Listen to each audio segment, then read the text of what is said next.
Kenny Omega, one of the biggest stars in AEW, one of the most important stars, one of the founders, one of the vice presidents. He has been silent for a long time. It's this frustrating battle with diverticulitis. He's finally overcome it. He's healthy. He's ready to wrestle, and he has his first match in New Japan Pro Wrestling. What in the what are you doing? This is like so. It's just shocking on so many levels. One, because Tony Khan isn't saying what do you mean New Japan? Kenny, we need you here. Don't know if you noticed, but the crowds aren't really there. We got a lot of interesting matches. We really could use you here. We are paying you. This should be where you're at. And then Kenny, as a vice president, a person that's helping to run a company, saying, yes, what's the best use of my long-awaited return? Let's do it in another company. Like his love affair with New Japan, I get it. I get the value, what they did for his career, but you don't work for them. You're not the vice president of New Japan, Kenny. You're supposed to help them. You can have your match in AEW, have 10 matches, and then go do whatever you want. Go be on Wrestle Kingdom in a couple of months or whatever. Like what? It's mind-boggling. This is like all they do is make CM Punk no longer look like the bad guy. He was the villain. He looked like a terrible person, bad co-worker. He leaves to go back to WWE. Everybody loves him after he shat on them for years. He seems to be helping the younger people, and all the people that are over there look like foolish. And now the company's going in the wrong direction, and he's saying they don't know how to do business, and they're doing poor business, and they make poor business decisions. It's unbelievable from the bottom to the top. It's shocking. What are your thoughts? It's mind-boggling. I don't get it. I get it. It's confusing. You said a mouthful that is just really touches on everything that we're all feeling as fans here, man. In a time when AEW could really use some talking points, they give away one of their biggest talking points, the return of Kenny Omega. That is such a draw to their core fan base. You know what I mean? Like, this is the hardcore wrestling fans are the ones that really are the lifeblood of AEW. Kenny Omega is right at the top of the list for many of those fans. They've been dying to see him come back, and they went ahead and give it up to New Japan. I wonder if this is a scenario to where this was a Kenny decision that Tony couldn't really veto, because how is he going to do so? Whoever's responsible for that mindset is missing the bigger picture. AEW needs this so much more than New Japan does.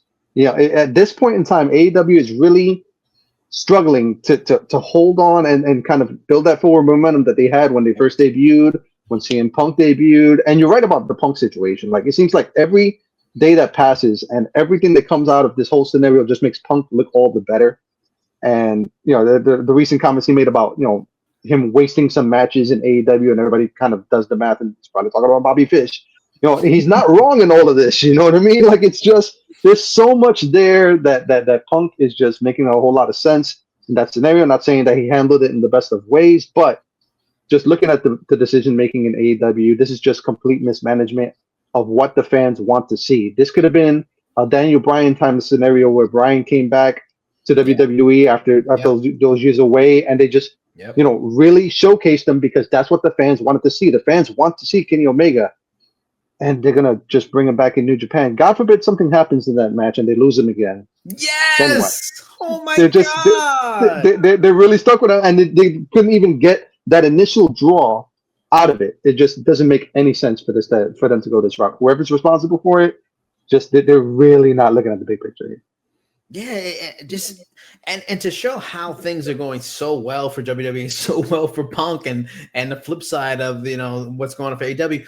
Like, it was reported recently, Larry the Dog is a merchandise monster for WWE. Larry the Dog is outselling some other WWE stars for merchandise. Like, even Larry the Dog has become gold for, like, it just. You know, props to Larry getting that merch bump, man. Yeah, Larry. Get your money. Get that bag. But it's like, what if he gets hurt? Like, you just wait. And I've complained many times about the AEW rinse repeat style of debuting or returns. Just going to show up. He's just going to show up here, and you never know. That's one time where just show up would work. We have this building story. You know, if he just showed up, it would be fantastic. You probably don't need a big setup and vignettes and everything like that. But no, they even didn't waste it. And their audience, their core audience, like you said, they're diehards. They're not dumb. They just saw him in New Japan. So they're like, oh, he's healthy. That's all right. That's cool. He's going to come back sometime, I guess. I mean, he works here, but he's kind of working over there now. Like, and you mentioned, like, I guess that it's a thing Tony couldn't veto. Why not? Tony could veto it by saying, I'm your boss. I'm the one that's paying the bills here. I'm the one that's financing this this machine here. Like, it's not you, Kenny, and your money. It's my and Daddy's billion that, you know, he loaned me or whatever. You know, it's shocking. It's just no adults in the room. Just no, you know, balls to actually just make the hard decisions and make the hard choices. It's not easy being a boss, but you got to do it. And it's just, it's shocking. In the end, if you don't do business, you're not just going to lose money for yourself. You lose a bunch of people that have jobs. You're going to cost them jobs because you're making silly decisions.